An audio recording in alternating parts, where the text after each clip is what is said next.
আচ্ছা কি রান্না করছো? এটা সিম ভাজছো? গাছের সিম আবার, তাই তো? আচ্ছা, আর এখানে কি করছো? ডাল। ডাল কিছু দিয়েছো না পেঁয়াজ ফোড়ন দিয়ে খালি? আর এখানে আমার জন্য মাছ ভেজেছো, ভোলা মাছ। আলু সবজি দিয়েছি। আর আলু সেদ্ধ দিয়েছো? বাহ বন্ধুরা, গরম গরম ভাতে আলু সেদ্ধ, এদিকে সিম ভাজা তো হচ্ছে এই যে, আর ওদিকে করেছে মা মাছ ভাজা, এই যে ভোলা মাছ একদম গোটা গোটা ভাজা করেছে। আর এখানে রয়েছে ডাল। বা আজকে খাওয়া দাওয়াটা পুরো সিম্পল খাবার, বেশি কামঝাম না, কারণ কালকে ওই ফ্রাইড রাইস চিকেন করেছিল মা, যার জন্য আজকে তো সিম্পল খাবার, আলু সেদ্ধ আর ভাজাভুজি আর ডাল। ও মা, বলছি আজকে আপনার কতক্ষণ লাগবে? আর এই তো হয়ে গেছে, 5-10 মিনিট লাগবে। 5-10 মিনিট? আচ্ছা ঠিক আছে, করেন স্নানটা করে আসি। বাহ বাহ বাহ বাহ বাহ, ঠিক আছে। তো যাই বন্ধুরা, হাত মুখ ধরে খাওয়া সময় দেখা হচ্ছে। বসে পড়েছি খেতে একদম স্নান টান করে। আর যাই হোক, এখানে মা দিয়েছে একদম ডাল, এখানে রয়েছে একদম আলুর সাথে গরম গরম ভাত, আর এখানে একদম গোটা গোটা একদম ভোলা মাছ ভাজা, আর এখানে সিম ভাজা, একদম গাছের আমাদের সিম।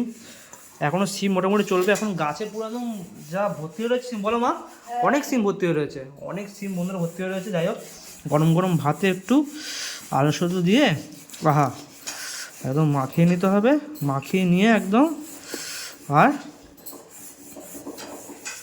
খেতে হবে। আহা, এখন হচ্ছে একদম ভোলা মাছ বন্ধুরা, এই যে একদম আহা, একদম ভোলা মাছ ভাতের সাথে ভালো করে মাখিয়ে নিয়ে আহা খেতে হবে। গরম গরম ভাজা বন্ধুরা, ভোলা মাছ আহা, আর একটু সিম ভাজা, আর একটু পেঁয়াজ ফোড়ন দিয়ে ডাল করেছে মা, জমে গেল বন্ধুরা। সাধারণ খাবারে যেন অমৃত লাগে। আলু সেদ্ধ, তাদের একটু একদম ভোলা মাছ করে করে করে ভাজা বন্ধুরা, এরকম নিয়ে মাখিয়ে খেতে হবে। বন্ধুরা, আজ যেন মাছ ভাজা, আলু সেদ্ধ, ডাল, সিমাই দিয়ে খাটা জমে গেল।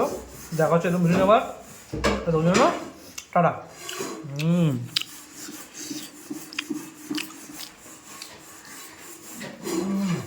আহা, সেরা সেরা সেরা।